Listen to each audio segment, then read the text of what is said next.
Hello guys, this is Zoologist AK and this video is about practice question that I pick up from previous year question paper of CSIR NET, and these questions are from the topic transcription process, both in case of prokaryotes and eukaryotes, but mostly questions are asked from eukaryotic transcription.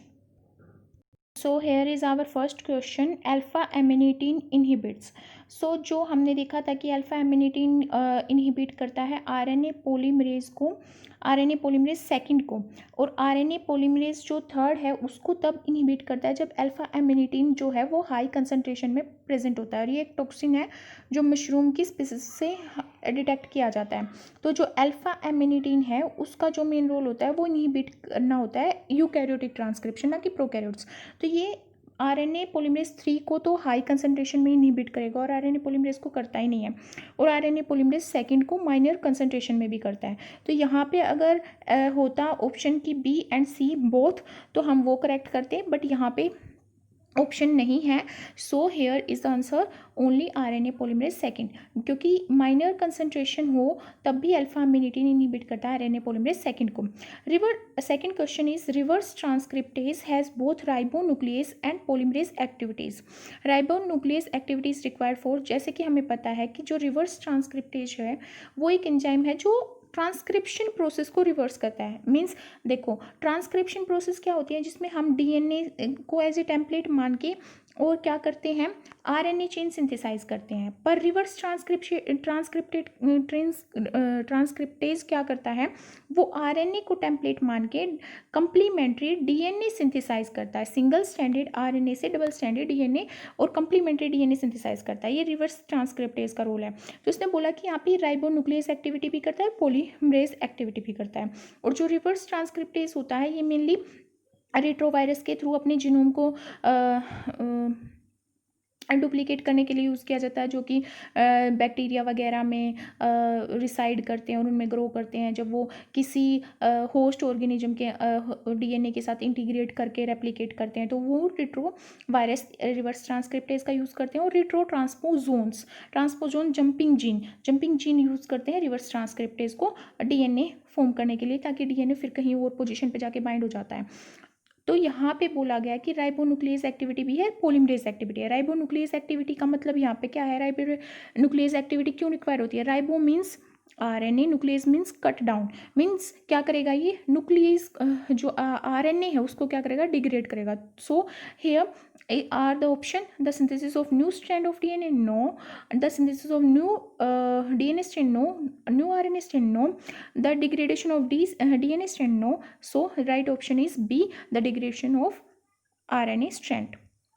Now come to the next question, that is sigma subunit of E. coli RNA polymerase does not consist, means does not क्या नहीं करती वो RNA polymerase, जो E. coli का RNA polymerase है उसकी sigma subunit क्या नहीं करती, वो क्या नहीं करती, initiate transcription and fall of during elongation. वो इनिशिएट करती है ट्रांसक्रिप्शन को, और जब इलोंगेशन प्रोसेस होती है तो वो जो कोर एंजाइम है आरएनए पॉलीमरेज जो कि बैक्टीरिया में प्रेजेंट होता है वहाँ पे वो क्या हो जाती है, सिग्मा सब यूनिट इलोंगेशन के टाइम पे फॉल ऑफ हो जाती है। Second option is increase affinity of core enzyme to the promoter. Yes, core enzyme जो है तब तक इनिशिएशन नहीं कर सकता जब तक कोर एंजाइम को कन्वर्ट नहीं किया जाता होलो एंजाइम में। और होलो एंजाइम में कन्वर्ट कौन करता है, जब कोर एंजाइम से मीन्स जब अल्फा 2 सब यूनिट बीटा और बीटा डैश और ओमेगा जो सब यूनिट है ये कोर एंजाइम बनाती है, इससे जाके सिग्मा सब यूनिट जो बाइंड हो जाती है तो वो होलो एंजाइम बनता है। तो होलो एंजाइम क्या करता है, इंक्रीज करता है एफिनिटी कोर एंजाइम की टू द प्रमोटर, जिसकी वजह से क्या होता है, इनिशिएशन हो जाती है। तो second point is correct. Third point is bind to DNA, DNA से बाइंड हो जाता है independent of core enzyme. Yes, core enzyme की कोई रिक्वायरमेंट नहीं है, यहाँ पे इंडिपेंडेंटली बाइंड हो जाता है, नहीं, वो कोर एंजाइम के साथ ही बाइंड होता है होलो एंजाइम की फॉर्म में। So C option is wrong here. So here C point is wrong means ये जो है ये सही पॉइंट सही स्टेटमेंट नहीं है सिग्मा फैक्टर के लिए, जो कि इकोलाई आरएनए पॉलीमरेज से में एक सब यूनिट है आरएनए पॉलीमरेज की जो कन्वर्ट कर देती है कोर एंजाइम को होलो एंजाइम में। And next point is ensure specificity of transcription by interacting with the core enzyme. Specificity नहीं, एफिशिएंसी कह सकते हैं, और इनिशिएट करती है ट्रांसक्रिप्शन को। तो स्पेसिफिसिटी से यहाँ पे कोई मीन्स मतलब नहीं है इतना, बट वो क्या करती है ट्रांसक्रिप्शन जब कोर एंजाइम से ट्रांसक्रिप्शन सब यूनिट है तो वो कोर एंजाइम से होलो एंजाइम की फॉर्म में ही बाइंड करती है। तो स्पेसिफिसिटी भी नहीं कह सकते, एग्जैक्ट वर्ड भी नहीं है ये, बट यहाँ पे जो रोंग स्टेटमेंट है वो है सी। तो यहाँ पे हमारा जो ई कोलाई की जो सिग्मा सब यूनिट है वो क्या नहीं करती, वो इंडिपेंडेंटली बाइंड नहीं करती डीएनए से without core enzyme. So here the correct answer is C. Now our next question is after activation of promoter by the DNA binding activity of transcription factor a co-activator is recruited। Means पहले ही हमारा promoter क्या है, activated है, और किसके through activated है, DNA binding transcription factor के through. जैसे कि transcription factor second be present था, ट्रांसक्रिप्शन फैक्टर एच प्रेजेंट था, ट्रांसक्रिप्शन फैक्टर ए बी और सी प्रेजेंट था। तो ये डिफरेंट टाइप्स के ट्रांसक्रिप्शन फैक्टर जब बाउंड हो जाते हैं प्रमोटर से तो वो ऑलरेडी एक्टिव स्टेट में है।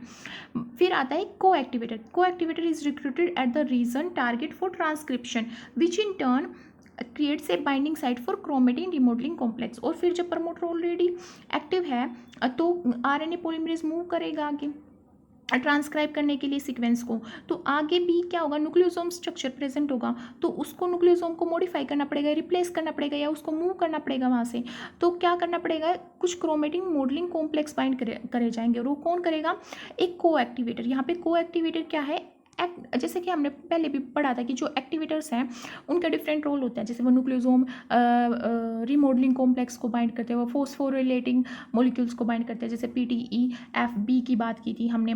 विच one of the following activities of the core activator is responsible for recruitment of chromatin remodelling complex. तो कौन सी एक्टिविटी है को एक्टिवेटर की जो रिस्पॉन्सिबल है क्रोमेटिन को रिमॉडल करने के लिए।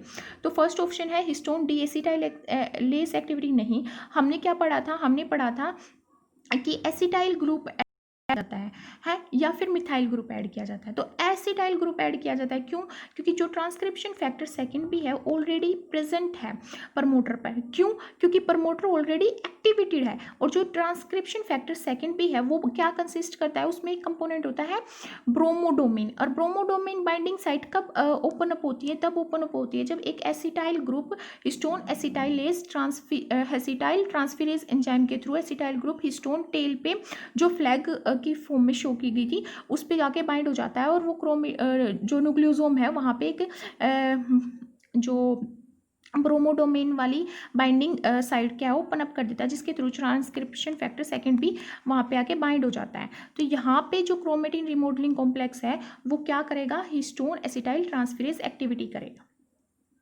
Now second question is histone acetylase and chromatin remodeling complex are recruited to specific region of chromatin by means histone acetylase जो एंजाइम होते हैं और chromatin remodeling जो कॉम्प्लेक्स होते हैं वो स्पेसिफिक रीजन पे क्रोमेटिन के किसके थ्रू रिक्रूट किए जाते हैं, जीन एक्टिवेटर प्रोटीन्स के थ्रू नहीं। Phosphorylation of histone acetylase, phosphorylation ये भी नहीं पढ़ा हमने। स्पेसिफिक प्रमोटर सीक्वेंस नहीं। डीफॉस्फोरिलेशन ऑफ क्रोमेटिन रिमॉडलिंग कॉम्प्लेक्स, जो डीफॉस्फोरिलेट कर देंगे क्रोमेटिन मॉडलिंग कॉम्प्लेक्स को, तो डीफॉस्फोरिलेशन की वजह से वहाँ पे एसिटाइल ग्रुप ऐड होता है। इस वजह से यहाँ पे करेक्ट आंसर क्या है, dephosphorylation of chromatin remodelling complex.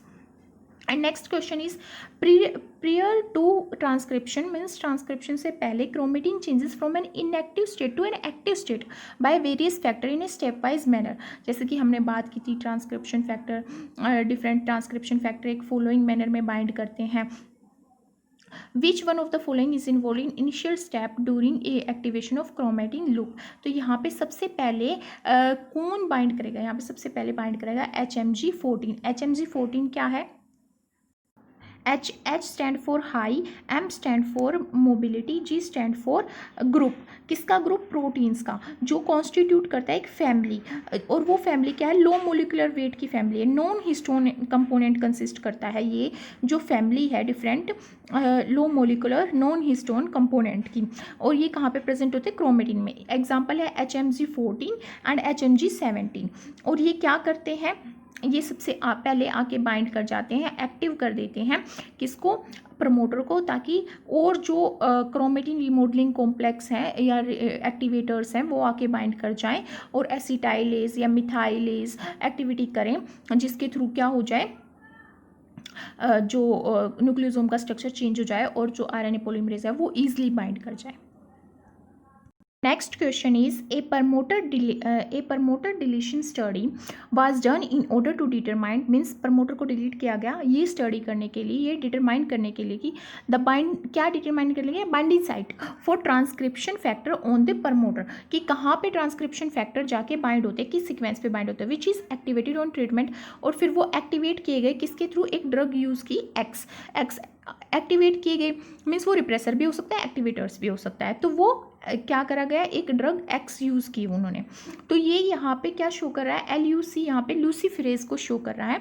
ये एक लूसीफेरेज ऐसे है जो यूज किया जाता है डिटरमाइन करने के लिए कि प्रोटीन क्या है, वो एक्टिवेटर है या रिप्रेशर है। मीन्स जो प्रोटीन वहाँ पे यूज़ किया गया है उस प्रोटीन की एबिलिटी को डिटेक्ट करने के लिए लूसीफेरेज को यूज़ किया जाता है कि एक्टिवेटर का काम कर रहा है या सुप्रेशन का काम कर रहा है किसी भी पर्टिकुलर जीन के और जीन ऑफ इंटरेस्ट के ट्रांसक्रिप्शन को। डिफरेंट एक्सपेरिमेंट में लूसीफेरेज यूज़ किया जाता है। लूसीफेरेज एक एंजाइम है जो एक लूसीफेरेज एंजाइम है जो बायोलुमिनेसेंस करता है, और ये कहाँ पे पाया जाता है? फायरफ्लाइज में पाया जाता है, जिसकी वजह से वो चमकती हैं, तो वो लूसीफेरेज की वजह से चमकती हैं। तो यहाँ पे ये जो यहाँ पे क्या किया जाता है कि साइंटिस्ट ने जब लूसीफेरेज का यूज़ करके ऐसे स्टडी करना चाहा था कि कैसे पता लगाएंगे कि एक प्रमोटर है वो एक्टिवेटर और रिप्रेसर का काम कर रहा है, तो उन्होंने एक कंस्ट्रक्ट किया था, एक प्रोडक्ट कंस्ट्रक्ट किया था, और एक जिसमें उन्होंने क्या करा था? रेगुलेटरी रीजन है जो टारगेट जीन का, वो फ्यूज्ड करवाया था। रेगुलेटरी रीजन जो है टारगेट जीन का फ्यूज करवाता है DNA कोडिंग सीक्वेंस के साथ, और वो DNA कोडिंग सीक्वेंस लूसीफेरेज के लिए थे, और एक सेपरेट कंस्ट्रक्ट क्रिएट करा था डेट इनकोड द प्रोटीन जो अफेक्ट कर रहा था ट्रांसक्रिप्शन को। तो साइंटिस्ट ने एक सेल ली जिसमें उन्होंने दोनों ही कंस्ट्रक्ट के साथ उसको इंजेक्ट किया, दोनों ही कंसेक्ट और फ्यूज कराया। अगर प्रोटीन अप रेगुलेट कर रहा है ट्रांसक्रिप्शन का टारगेट जीन का, तो वहाँ पे जो लूसीफेरेज है वो ज़्यादा अमाउंट में एक्सप्रेस हो जाता है। अगर वो डाउन रेगुलेट कर रहा होता है तो वो लेस अमाउंट में, जो लूसीफेरेज है वो लेस अमाउंट में बायोलुमिनेसेंस शो करता है। तो ये जब सेल को लाइज्ड किया जाता है, मतलब सेल वाल को ब्रेक डाउन किया जाता है और सेल के कॉन्टैक्ट को एक रिएक्शन ट्यूब में प्लेस किया जाता है, तो लूसीफेरेज एक सबस्ट्रेट, जब एक पर्टिकुलर प्रॉपर सबस्ट्रेट ऐड किया जाता है तो लूसीफेरेज उस एक रिएक्शन क्रिएट करता है जिसके थ्रू एक बायोलुमिनेसेंस और लाइट जो है वो क्या होती है? इमिट होती है, और उस लाइट को क्वांटिफाई किया जाता है लुमिनोमीटर के थ्रू, और डिटेक्ट किया जाता है लुमिनोमीटर के थ्रू। और लुमिनोमीटर का यूज़ करके उस लाइट का कि भी कितनी लाइट इस पर्टिकुलर सबस्ट्रेट की प्रेजेंस में और पर्टिकुलर प्रोटीन की प्रेजेंस में कितनी लाइट एमिट हुई है, उस क्वांटिटी को मेज़र करके ये पता लगाया जाता है कि वो जो सब्सटेंस है वो अप रेगुलेशन कर रहा है या डाउन रेगुलेशन कर रहा है। अगर वो अप रेगुलेशन करेगा तो लूसीफेरेज जो एंजाइम है वो ज़्यादा बायोलुमिनेसेंस देगा, ज़्यादा लाइट इमिट करेगा।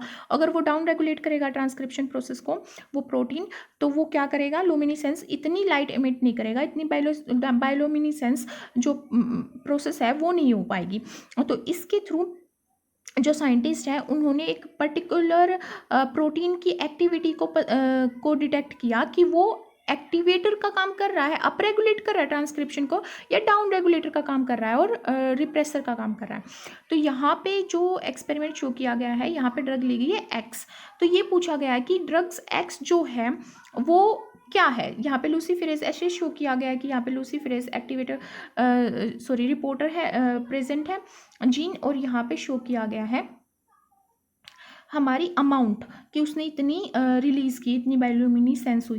तो यहाँ पे लूसीफेरेज एक्टिविटी को डिनोट किया गया है और ये ग्राफ क्रिएट किया गया है। और ये जो लूसीफेरेज और बायोल्यूमिनेसेंस प्रोसेस हुई वो हुई ड्रग एक्स की प्रेजेंस में। तो ये हमें बताना है कि क्या स्टेटमेंट इस ग्राफ से और इस डायग्राम से डिपिक्ट हो सकती है। तो यहाँ पे फर्स्ट पॉइंट है हमारा,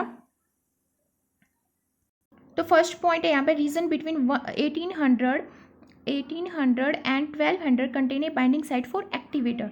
मीन्स यहाँ पे एक्टिवेटर प्रेजेंट है, इसलिए जो लूसीफेरेज एक्टिविटी है वो ज़्यादा क्रिएट हुई है। और क्योंकि ये ग्राफ में भी ये शो कर रहा है कि जो एक्टिविटी है वो ज़्यादा है यहाँ पे। तो एक्टिविटी ज़्यादा क्यों है? क्योंकि यहाँ पे कोई एक्टिवेटर प्रेजेंट है। और फिर सेकेंड रीजन है region between 868 and 1210 contain a binding site for repressor. 866 और 1200 नहीं, जो 1200 और 1210 है यहाँ पे तो एक्टिवेटर प्रेजेंट है, क्योंकि यहाँ की एक्टिविटी लूसीफेरेज एक्टिविटी ज़्यादा है इन कंपैरिजन टू 868 और 432। तो ये हमारा पॉइंट रॉन्ग है। So if we come to the point R, तो यहाँ पे शो किया गया रीजन बिटवीन -868 टू -432। यहाँ पे एक बाइंडिंग साइट क्रिएट करती है रिप्रेसर के लिए। ये करेक्ट है, क्योंकि यहाँ पे हम देख रहे हैं कि लूसीफेरेज की एक्टिविटी कम शो की गई है। और हमें पता है कि जब कोई प्रोटीन डाउन रेगुलेट करता है ट्रांसक्रिप्शन को, तो वहाँ पे बायोल्यूमिनेसेंस क्या है वो कम होती है और लाइट जो है कम इमिट होती है। तो जो डिटेक्टर है वो क्या करता है, कम क्वांटिटी को डिटेक्ट करता है बायोल्यूमिनेसेंस की, जिसके थ्रू लूसीफेरेज की एक्टिविटी को डिटेक्ट किया जाता है कि यहाँ पे लूसीफेरेज ने कम एक्शन शो किया है। तो वो यहाँ पे मीन्स यहाँ पे एक रिप्रेसर प्रेजेंट है। तो हमारा जो आर पॉइंट है वो क्या है, यहाँ पे करेक्ट है। फिर हमारा आता है region between 1210 and -868 contain a binding site for activator. हम देख सकते हैं कि 866 पे यहाँ पे रिप्रेसर प्रेजेंट है, तो हमारा जो एस पॉइंट है वो रॉन्ग है। तो यहाँ पे करेक्ट पॉइंट्स है पी एंड आर।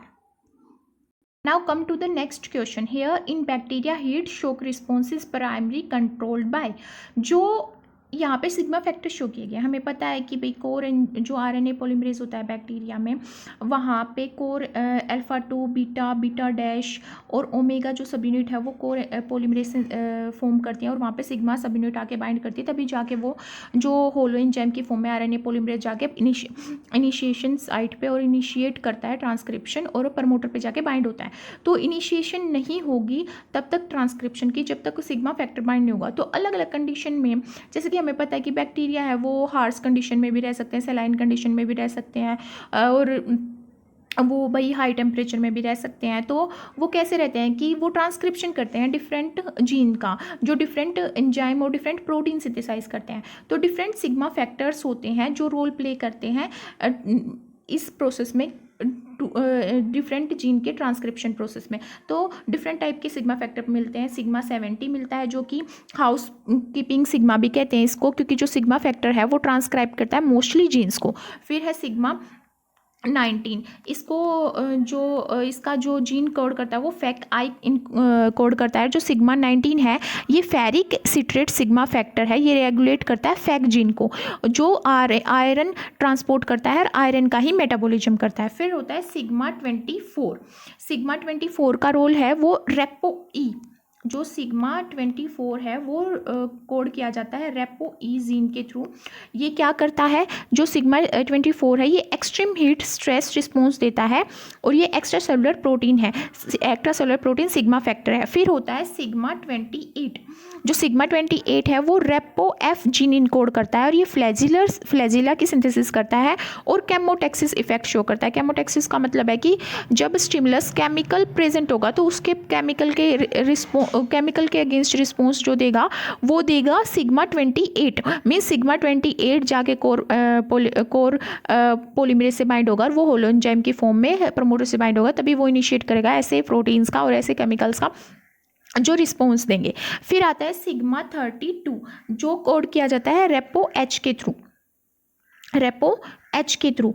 तो यहाँ पे एच जो है ये हीट शोक सिग्मा फैक्टर है, ये टर्न ऑन हो जाता है जब बैक्टीरिया एक्सपोज करता है हीट से।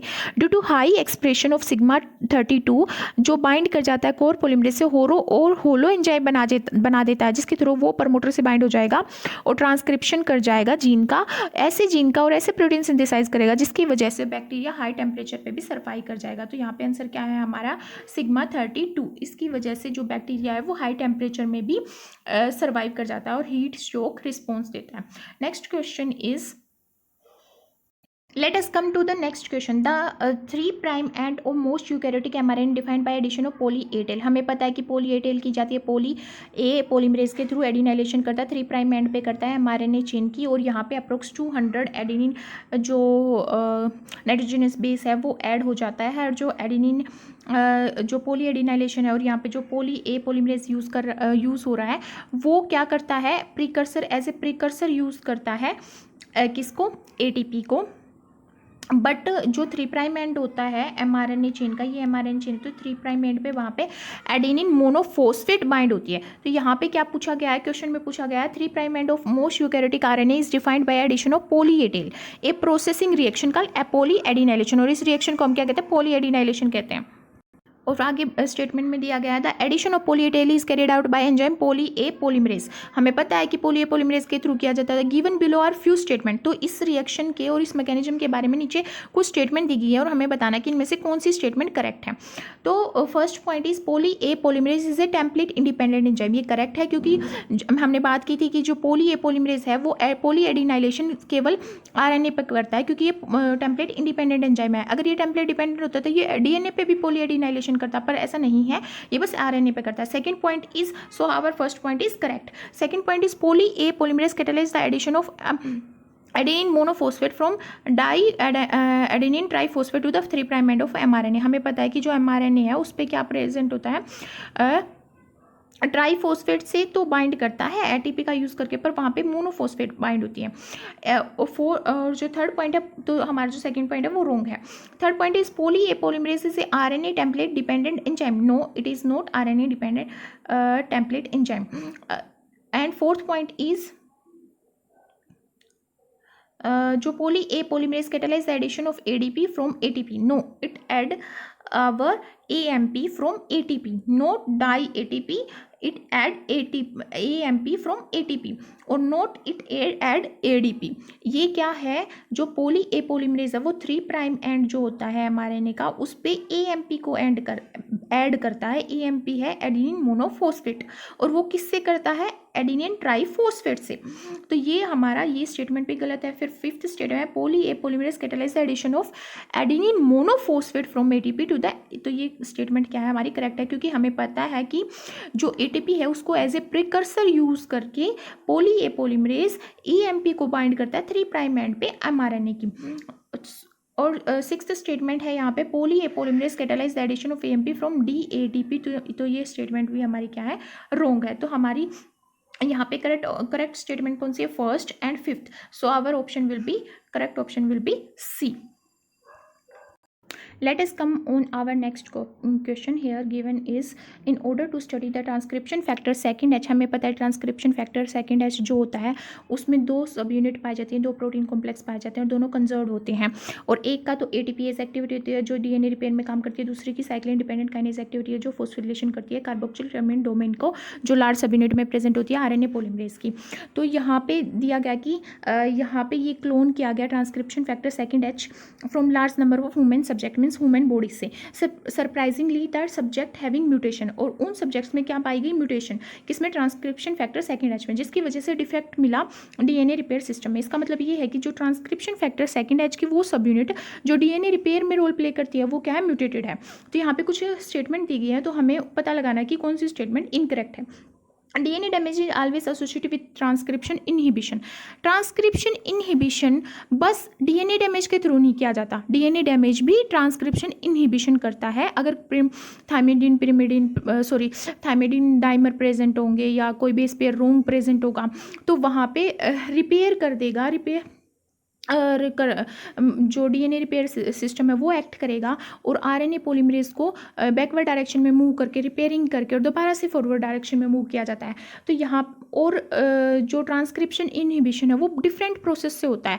डीएनए डैमेज के थ्रू भी होता है और कई बार आरएनए पॉलीमरेज अरेस्ट हो जाता है उसके थ्रू भी होता है। और क्या हो जाता है, अगर जैसे आरएनए पॉलीमरेज है वो मूव कर रहा है फॉरवर्ड डायरेक्शन में, तो आगे न्यूक्लियोसोम में प्रेजेंट है टेम्पलेट, क्रोमेटिन टेम्पलेट, तो उसको ओपन अप करने वाली क्या न्यूक्लियोसोम रिमॉडलर की जरूरत होगी। अगर न्यूक्लियोसोम रिमॉडलर भी एक्ट नहीं करेंगे तो आगे सीक्वेंस ओपन अप नहीं होगा और जो आरएनए पॉलीमरेज है वो इलोंगेशन नहीं कर पाएगा, तो उसके थ्रू भी ट्रांसक्रिप्शन इनहिबिशन होता है। सो यहाँ पे बस डीएनए डैमेज ही एक ऐसा मैकेनिज्म नहीं है जिसकी वजह से ट्रांसक्रिप्शन इनहिबिट हो जाता है।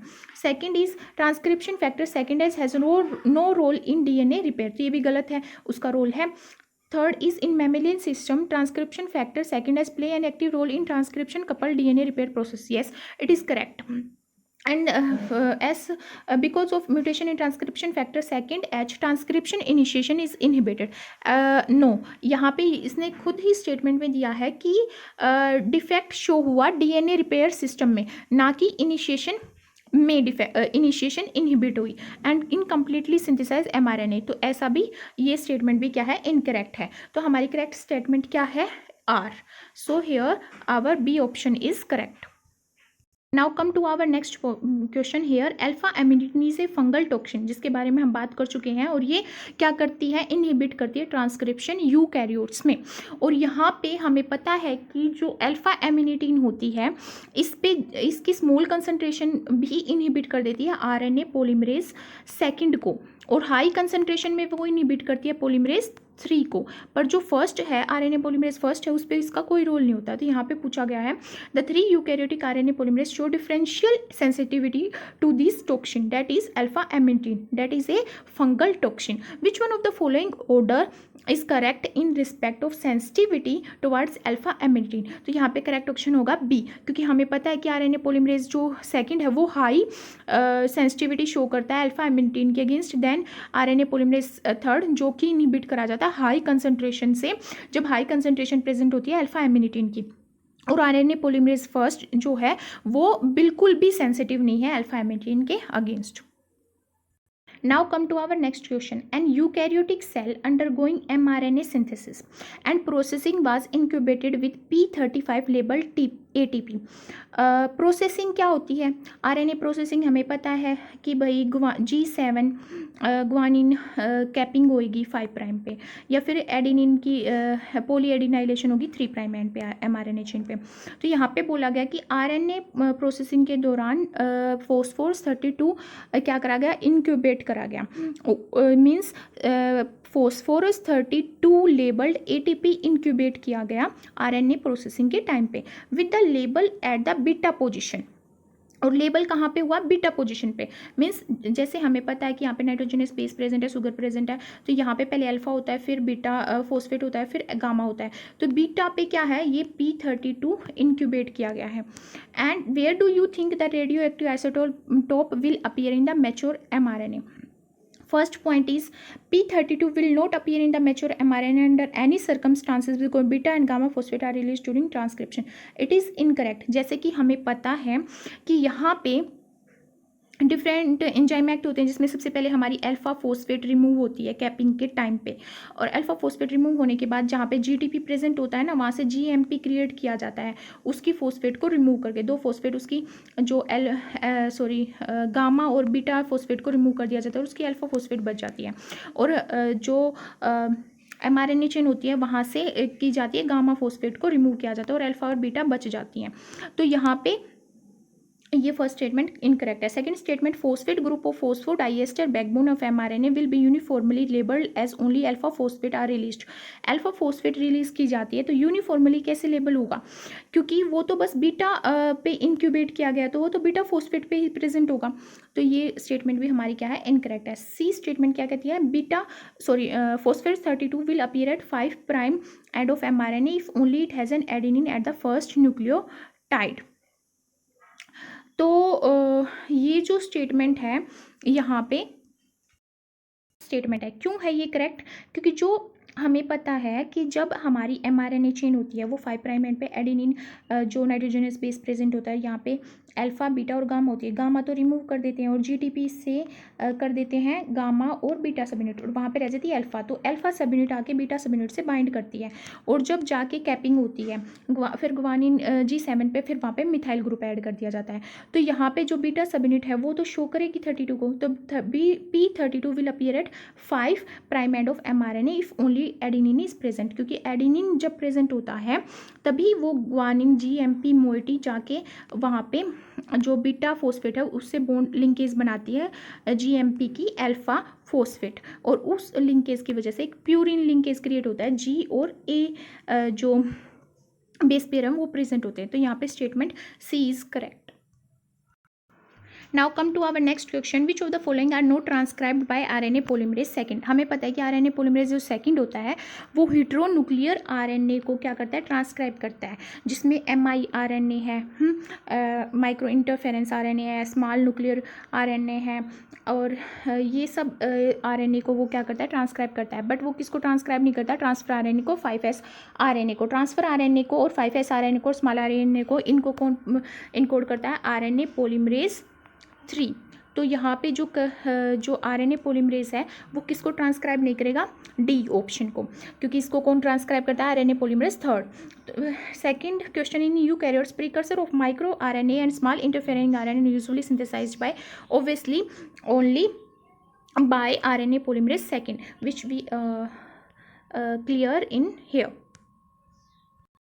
Here statement given is eukaryotic mRNA have an enzymatic appended cap structure, means जो mRNA होता है उसमें कैपिंग होती है 5 प्राइम एंड पे 7 मिथाइल गुआनोसाइन की, joined to the 5 prime nucleotide of transcript. Given below are a few statement regarding capping. तो capping के रिलेटेड कुछ स्टेटमेंट दी गई है और हमें बताना कि which statement is are correct, incorrect. तो कौन सी स्टेटमेंट इनकरेक्ट है, ना कि correct.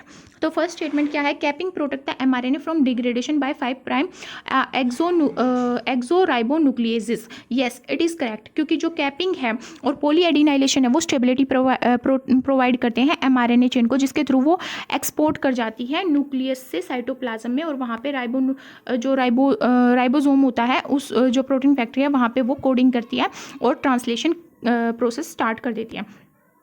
Second statement is during capping the alpha phosphate is released from the 5 end of the nascent mRNA। nascent mRNA का मतलब है न्यू mRNA, और प्राइमरी ट्रांसक्रिप्ट जो फॉर्म होता है mRNA जो चेन फॉर्म होती है वहाँ पे 5 प्राइम एंड पे एडेनिन नाइट्रोजनस बेस प्रेजेंट होता है। तो जो पहली फोस्फेट होगी वो अल्फा होगी, बीटा होगी और फिर गामा होगी। तो गामा फोस्फेट रिलीज करती है, ना कि अल्फा फोस्फेट। तो यहाँ पे स्टेटमेंट जो इनकरेक्ट है वो क्या है, Q. Now look for another option R, that is phosphorylation mediated conformational change in carboxyl terminal domain of RNA polymerase second enable its binding with capping enzyme। तो यहाँ पे क्या है कि जो ये करेक्ट है कि फोस्फोरिलेशन जो है वो क्या करती है, कन्फर्मेशनल चेंज करती है RNA पोलिमरेज की CTD चेन में, जिसकी वजह से वो क्या करती है, इसकी बाइंडिंग को करवा देती है कैपिंग एंजाइम्स के साथ।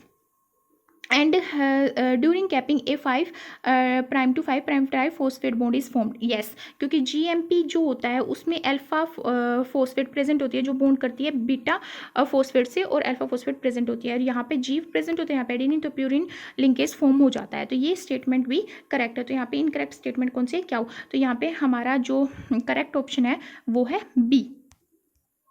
Now come to our next question. Which of the following statement is generally true about RNA polymerase second?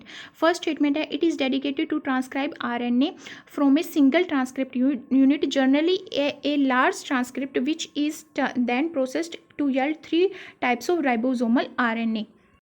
तो जैसे कि हमें पता है कि 3 टाइप्स के राइबोसोमल RNA ही नहीं देता RNA पोलिमरेज 2, ये हेटेरोन्यूक्लियर RNA सिंथेसाइज करता है। mRNA भी, miRNA, SNORNA, SNRNA, different types के RNA सिंथेसाइज किया जाते हैं RNA पोलिमरेज सेकंड के through. So this statement is incorrect. Second है, it transcribe varieties of small non coding RNA which are expressed in all cells. Yes, varieties of non coding भी, but coding RNA also. And third is, it generally synthesize various type of mRNA RNA, small non-coding RNA. So this statement is correct because it synthesize SNO-RNA, miRNA, iRNA. तो ये जो है non coding RNA है, तो ये भी synthesise किए जाते हैं, और कोडिंग RNA mRNA भी सिंथेसाइज किया जाता है RNA पॉलीमरेज सेकेंड के through. So this statement is correct. So our correct option is C. Thank you guys for watching my video. If you like my video, then please share, subscribe and like to my channel. And if you have any query, then please write in the description box given below.